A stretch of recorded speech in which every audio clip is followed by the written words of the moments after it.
What's up, you guys? Sauce Boss here, and today is my spoiler review of Doctor Strange and the Multiverse of Madness. And you can see right here, I have Bitterneck Cupperneck right at my side doing this video today, just because it's Doctor Strange and he's amazing. He's actually one of my favorite Avengers, the Marvel characters. Regardless, let's get today's video started, and today's all about the spoiler review of Doctor Strange and the Multiverse of Madness. So guys, this whole movie of Doctor Strange and the Multiverse of Madness was breathtaking. This film literally had it all for myself, like I said in my non-spoiler review. So as we discuss spoilers, this movie has a ton of spoilers, so before I jump into the spoiler multiverse and territory, please jump off the video, watch the film, and then come back to this video. So we're starting to talk about spoilers in 3, 2, 1. Okay guys, so this is our spoiler review of Doctor Strange. So this movie is literally nothing like anything else in the MCU. This film takes place right after Spider-Man No Way Home. If you guys remember the events of Spider-Man No Way Home, you should remember that that Doctor Strange cast a spell that split the multiverse like this in a string, but kind of expanded it to this purple line. And then he did this because Tom Holland, aka Peter Parker, literally said he wants his life to be normal and he doesn't want anyone else to know who Spider-Man is. So we raised times consistency to make this actually what this happens. So this film does kind of follow along with that thought process with the multiverse splitting.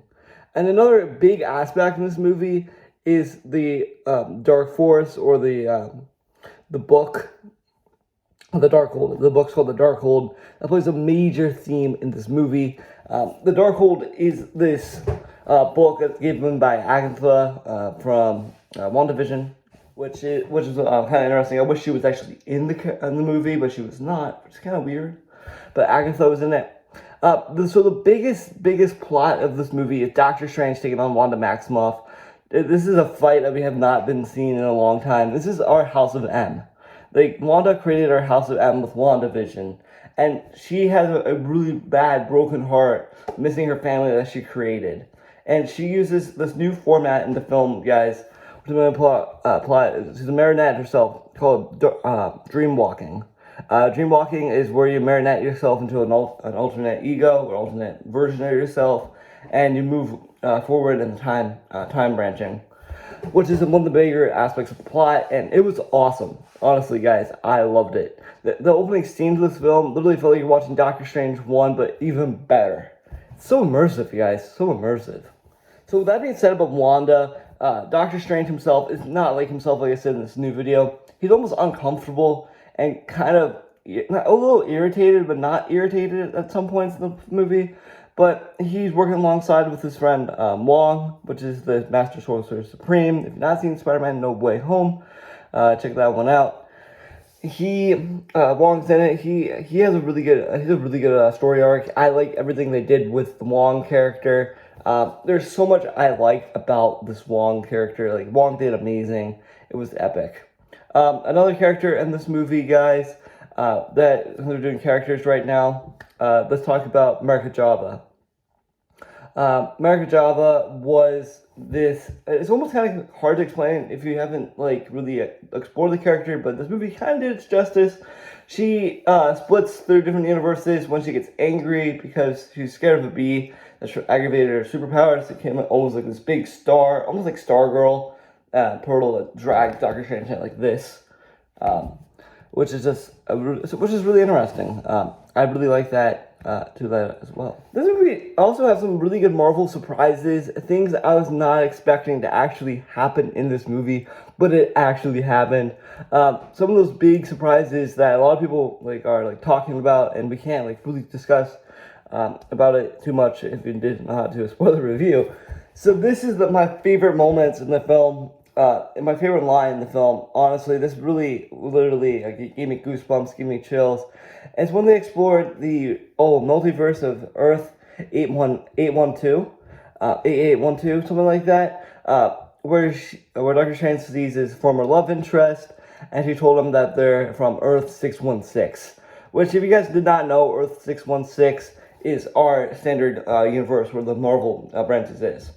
And from there, there's other branches of the multiverse, which are different Earths, and we have different ones. So ours in the middle of 616. Okay, so one thing you might have saw in the trailers was the Illuminati. Let's talk about the Illuminati.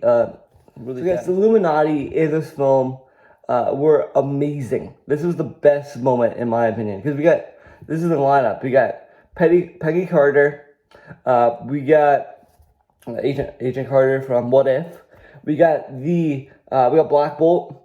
We got Mordo, which is the Doctor Strange's enemy, but a rival. Mordo. We actually got Reed Richards himself as Mr. Fantastic, which was phenomenal, guys. I can't tell you enough how excited I was to see him.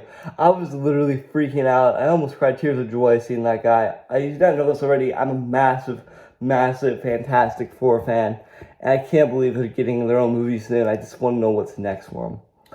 We also get Black Bolt, like I said, and also the one and only Neil Patrick actually portrayed his role as Professor X from the Fox 1990s animated series. The reason why I would bring these guys up is just because these are some characters that everyone loves. I love each one of these characters a lot. And I'm almost one of those secret Black Bolt fans. I like Black Bolt. I'm not really familiar with the Inhumans, but I'm really familiar with Black Bolt. He's just a really fun character. I just like how he just uses scream, which is one of the most amazing sounds in the MCU right now. I love that scream noise. Just super cool. And the whole aspect with that was almost branching out that we could get mutants. Mutants could be coming. It could be coming. And I don't know if it's an animated universe. I'm not sure where some anime characters come from Illuminati. That's one thing. That's my only biggest question: is what is the Illuminati? I know it's setting up the Secret Wars, but what's next for them? Okay, so with that being said, let's talk about overall verdict of this film. This film for me, I really enjoyed it. I thought it was a wild thrill ride from the start of the opening and the start of the end of the film. For me, the things I really liked about it, I like the new exploring of dream walking. I really like the Darkhold. I love learning about the Book of the Damned. The Book of the Damned is really interesting. I really want to know what's next for the Damned people, because if you've seen the ending of Doctor Strange, he has a third eyeball, which I'm kind of confused about. If you guys have any questions, leave it in the comments, because I'm not sure. It's a scar from being damned from using the book.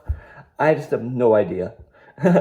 So that's the one of the bigger plot surprises too. I love that. And a thing I really liked was the ingenuity of the technology of CGI. It felt very immersive.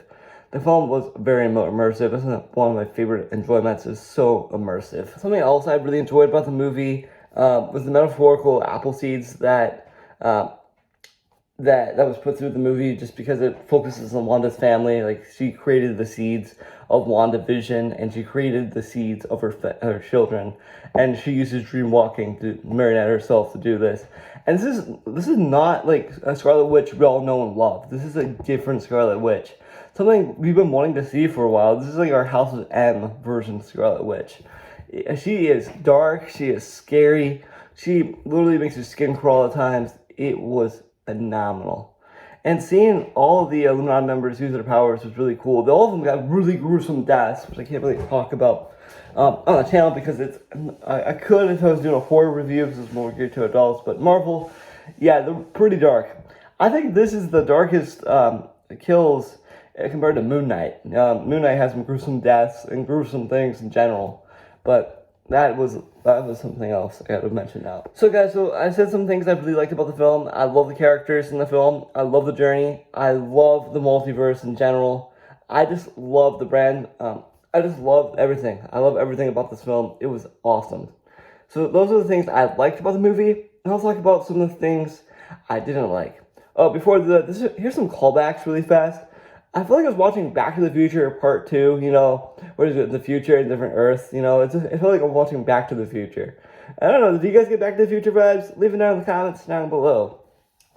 Okay, So things I did not like about this movie were some of the things that you guys may have liked, may not.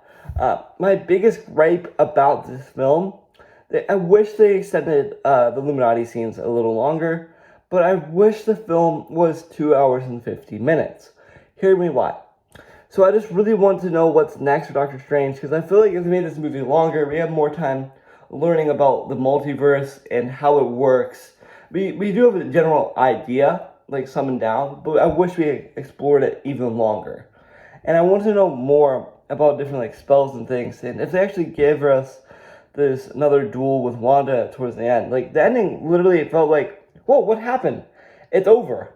And it was really confusing because we usually get like a half hour of understanding what's happening after the characters usually have epilogue. This epilogue was really rushed. And I felt like, whoa, what am I watching? And I felt like that. And if I could have extended it, this movie would do a phenomenal job. Even though it does, I just wish it was longer. Some of my only gripes were, what happened to the Fantastic Four? That's what some of the questions leave me after. I'll do that later. But my other gripe is the introduction of America Chava. I wish they could have gave us that scene, you know what I'm talking about, where she's learning about her family beforehand, and then kind of shot back to her protector Doctor Strange, Inhuman Doctor Strange, or protector Doctor Strange, and her traveling to the multiverse, which I thought that would be cool. And I wish we had some more time exploring the other like subgenres of the multiverse. Like one of the weirder aspects is a lot of weird things. Where he took over the body of a corpse, which I love that scene. Another scene I really liked, which I wish to get my Legends figure for, is the cursed Doctor Strange. Almost like Dracula Doctor Strange. The music fight was awesome. Yeah, it was really cool. I really enjoyed this movie. So with that being said, on this part of this video, let's discuss our actual questions we have left leaving us. So my number one question is this. Why, where's the Fantastic Four? What happened to them? Where are they? Are they all dead? Did they survive Endgame? Were they sacrificed during Endgame? Because I don't know if he has the Soul Stone, because some of the stones were missing from that world, so I don't know if we can have Reed Richards. I don't know how many of our characters we know and love from our MCU, our 616, were actually involved with their Endgame type event. It's almost like our Flashpoint. So, as another question I had, what happened to the Inhumans? What's next for those? Like, are they actually going to come with Inhumans? How is the Secret War going to be formed? Is it going to be before Doctor Strange, or the characters be resurrected just because the characters wanted to wipe out the other characters from the weird CGI monsters, and then they kind of collapsed? Is it the same thing for the Illuminati, or they're all permanently killed off and we don't get to see them again? Yeah, so I got that said. Another thing, another big question I have is, what is next for the multiverse? Who's coming? How are we going to how are we going to fix the world? How to fix the mess that Doctor Strange created? And is he happy? So those are my biggest questions leaving the theater. And hopefully you guys give me some answers to this. Leave in the comments if you do. Another thing is, there's only one post-credit scene in this movie. With the post-credit scene, I thought it was Psylocke. Not kidding, I was freaking out. The X-Men are coming. It looked like Psylocke. At first I thought it was Agatha, and then I looked closer, I'm like, yeah, it might be Psylocke. I thought she can travel through time or something like that. It's not Psylocke, which just sucked. It sucked. It's like Doctor Strange's love interest. It's from the multiverse. I'm not 100% sure what it is. Her character, but I know it's Krang's son. Not Krang. You know the character I'm talking about. Krang, something like that. I think he's coming next. Another thing, what happened to the TVA? Like, the TVA, I want to know if, like, they were involved with the other Earth. Like, how do they cross, like, different timelines? Like, I know they're responsible for all timelines. And this probably sets us up for Quantumania. So, I think the Secret Wars, Quantumania, and then the third Doctor Strange movie are going to be our time, almost our cleanup of the time, the timeline. Okay, with that being said, this movie was an excellent film. I highly recommend that you see this movie, guys. I 100% give this movie a 9 out of 10 because I told you guys I'm missing a couple of elements. But this movie was phenomenal, and hopefully you guys did enjoy Doctor Strange as much as I did. And I can't wait for Thor Love and Thunder. So thank you guys for watching. I see you guys later for more Sausage Box videos like this.